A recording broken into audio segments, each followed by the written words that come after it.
Hello, everybody. This is Coach Reverend Melvie. How are you doing today? And welcome to my next segment of Purpose with a Voice. Women for women by women. This is a segment it's a short segment that I interview lots of different women, and from their past to their present, what they've struggled through, what they've grieved through, to show where they've come from to where they are now, and to also let you know that wherever you are in life, you can get there too, and there's help out there for you. I am excited to have on the next segment here is my good friend, former co-worker, and also I will say colleague still, because we have both transferred into new areas of our lives. And it actually ended up being in the same thing, which she had actually encouraged me to do. I just did it in a different area, but we still are lined up together, and I'm glad of that. With that being said, I want to welcome to the stage, Miss Mia Reid. Mia Reid, welcome to Purpose with a Voice, girl. Hey, Mel. Thank you for having me on. You are so welcome. So, Mia, I want to first come on and say thank you again in person like this for coming on. Mia has a busy schedule. Trust me, the girl is working hard for her community, and every time I see her make moves, I cannot be so proud. So it encourages me to keep moving forward in my own lane. So I do take the seeds as I get them, and I just love it. So Mia, with that being said, I wanted to jump into it and just ask you, the first question is, how do you serve the world? What is it that you do? I am a clinical mental health therapist. I'm limited license and I have a practice in Southfield, Michigan. I also have a nonprofit, and it is in the beginning stages of being developed in Detroit, Michigan. Okay, good deal. And Michigan, as you guys know, Southfield, Michigan is not too far from Detroit. If you live in Detroit area, if you live in the Southfield area, once we get done with this interview, if you want to seek counseling, if you need someone to help you with some areas that Mia is a great person to seek out for counseling. I know for a fact, because we bounce things off each other all the time. Trust and believe, I've been down to her office numerous times. So she's a great source of encouragement, strength, and just she's there for everyone. She cares for her community. The one thing I wanted to tap into today was grief. And I know a lot of people deal with it, and it's not a very easy subject to deal with or speak on. But Mia, if you could give us just a little bit of what it was that you dealt with in the areas of grief. Well, we all have dealt with grief at some point in our lives, whether it's a loss of somebody that we love or something that we love, a house, a car, a marriage, anything that we have lost that has been near and dear to us, we are going to experience some form of grief. For me, the most traumatic experience that I've had dealing with grief was in the loss of my child. And I not only experienced grief, I also experienced trauma. Okay. From this experience, without going into detail, this is your show, you get to speak on how you want to do it. From this experience, when we speak about trauma, what are the various stages of trauma that you would like to speak on? Well, trauma doesn't necessarily have stages. Trauma and grief are different. Okay. Trauma deals more with an event. This particular event is something that affects you psychologically, emotionally, and even physically. And it's an overwhelming emotion. With grief is a normal process, and it's just our response to loss.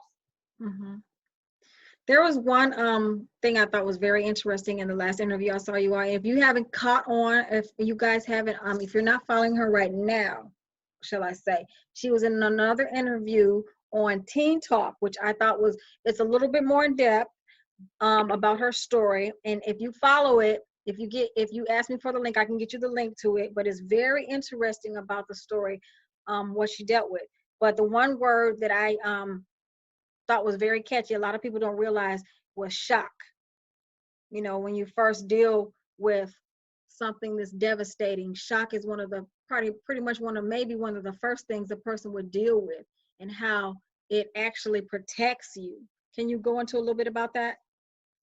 Yeah, there's common stages to grief, although I think there's numerous stages to grief, but the most 5 common stages deal with shock, anger, guilt, bargaining, and acceptance. And none of those stages have to go in the same order. It all depends on the person. Ordinarily, though, we usually experience shock first. And with shock, I did talk about it being bittersweet. And the bitter part about shock is that, you know, we've lost something and we're not able to grasp the amount of emotions that come with it.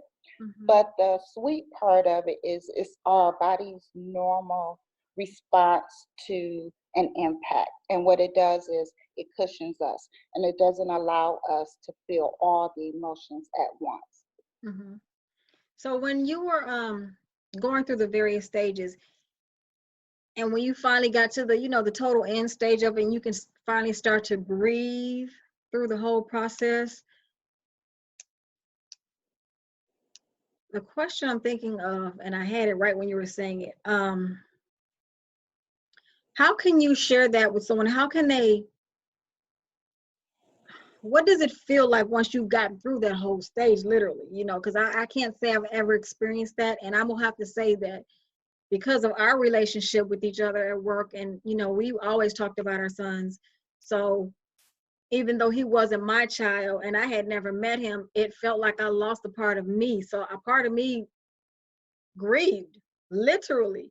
And I remember when I saw you when you came back to work, I remember kind of just giving you your space, because I could kind of like read what was going on, and my spirit was telling me no. And everyone would ask me questions, and I wasn't as close to you as like some people like Crystal Collins. You know, she's a very, you know, you guys are very close. I think you're family, but she was the first person I went to.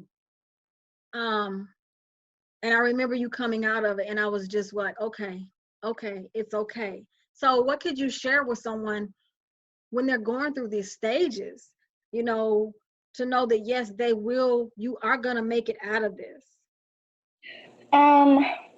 It really depends on the individual.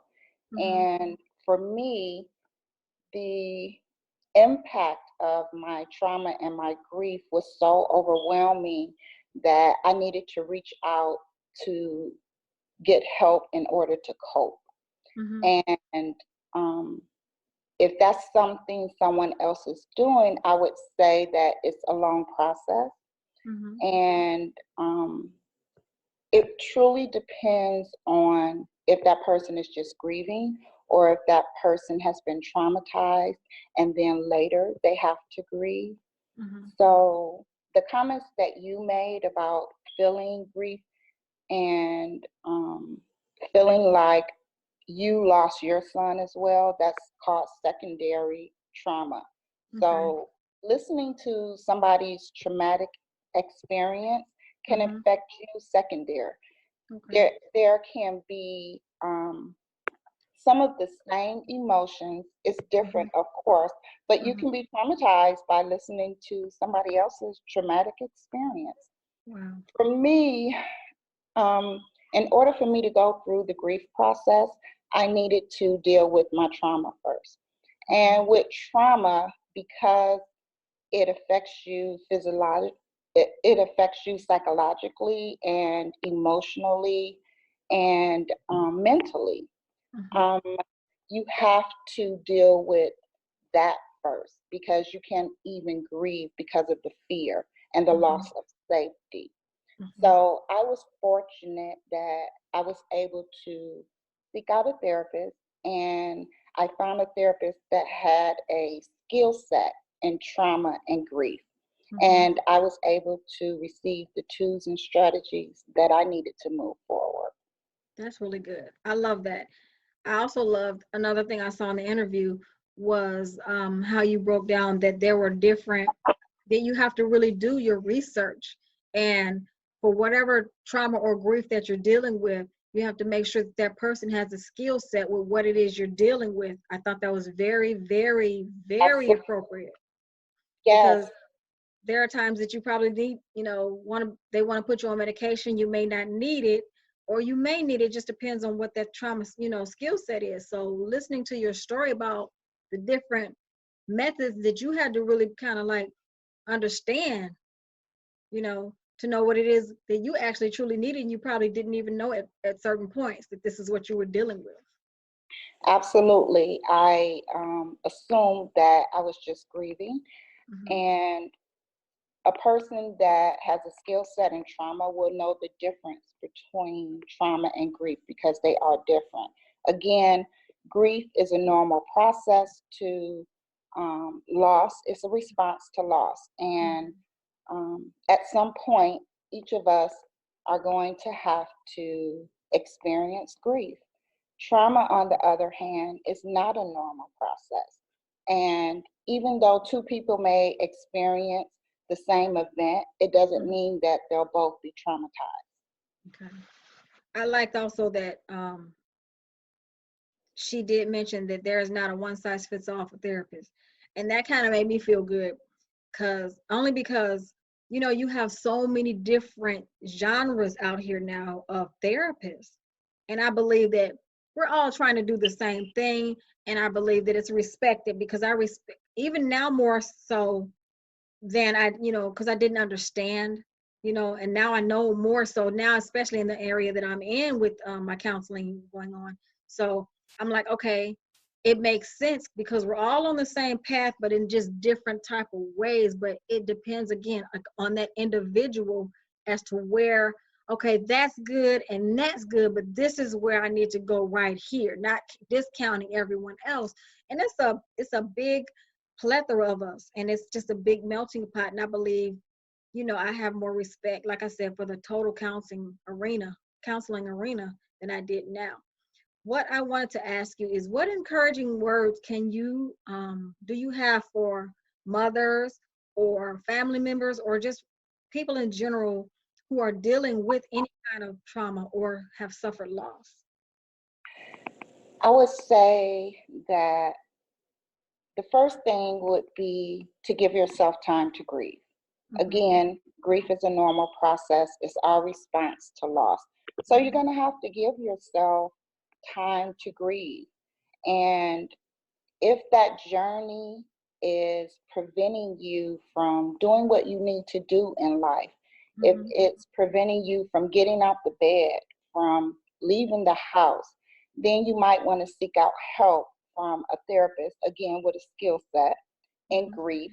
And that therapist is going to be able to tell the difference from trauma and grief, or if, you just need to give it more time. Okay. So with that being said, if you can, and however you want to do it, can you give us a few words, and let us know about Charles and how it led you to the nonprofit that you're now heading up? Okay. So the nonprofit is called the Charles W. Reid Community Health Center, and the acronym is CWR. And I wanted to find a way to honor him. And I know a lot of people get tattoos or they go to the cemetery. And I've never had a tattoo. I do not intend on getting a tattoo on my body. The cemetery is a trigger for me. Okay. It's not somewhere I like to visit often. And so I wanted to find something that I would like, something that I would be comfortable with, and also able to help other parents, siblings, cousins, uncles, families in particular that are struggling with grief and trauma and the loss of a child.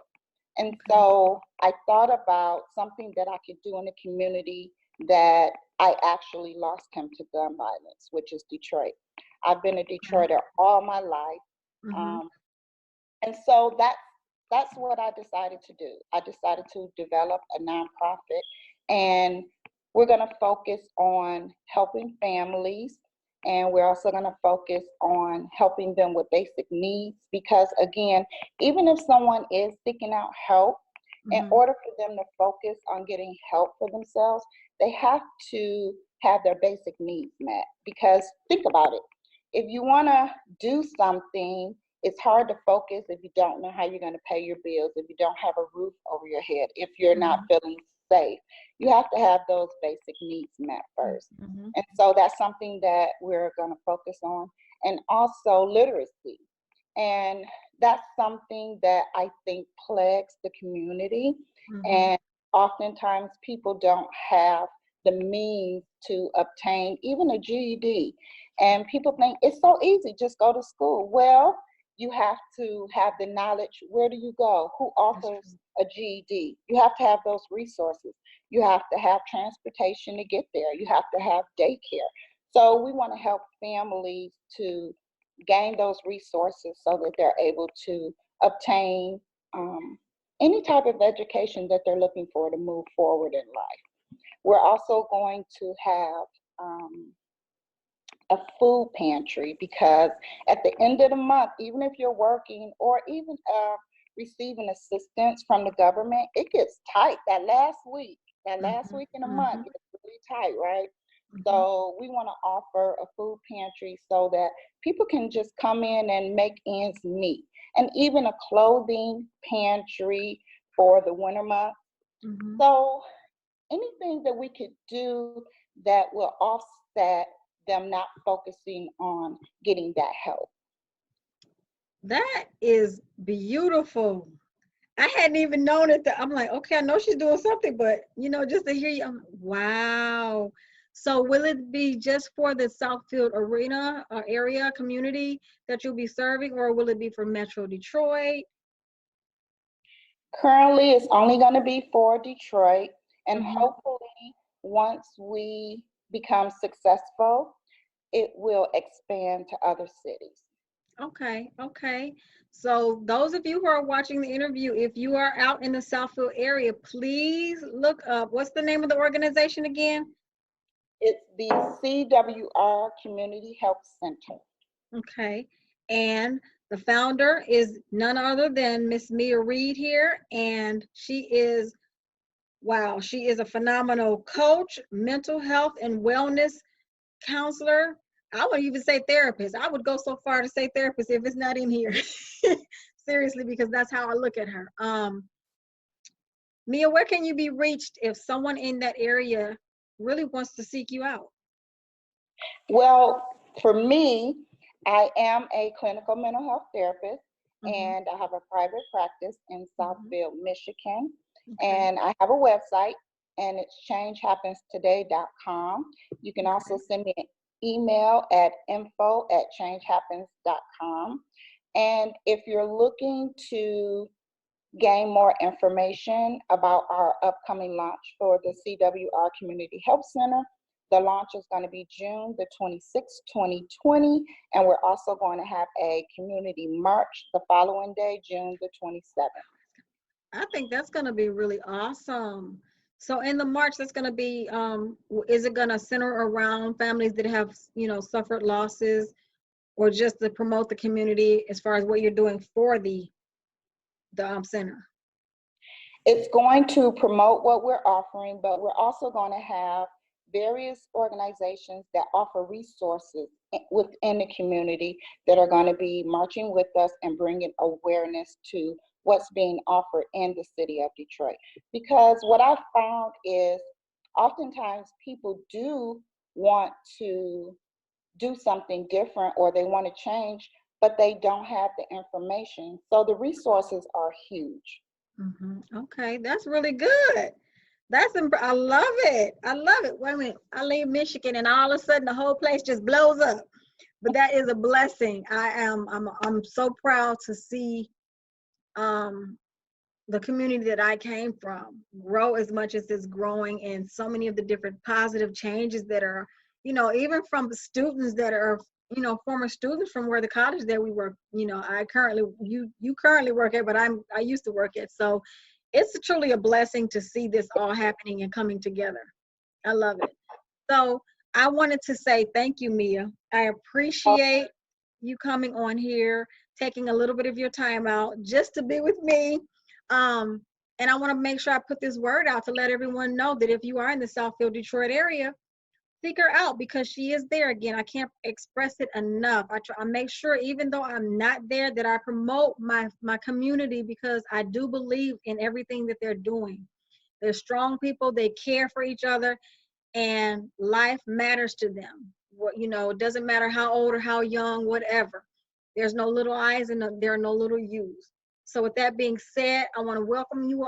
Thank you all for tuning in to another segment of Purpose with a Voice. And remember, this is one of the people that has a purpose, and she has a beautiful voice to go with it. Thank you all for chiming in. And also, if you are looking for any counseling sessions, mental coaching sessions, actually, healing sessions, you can look me up under Rebirth Dimension under Instagram, or you can look for my page on Rebirth Dimension Holistic Healing as well on Facebook, and check in with either one of us. We're open, we're there for you. You guys take care and have a blessed day. Thank you, Mel. You're welcome.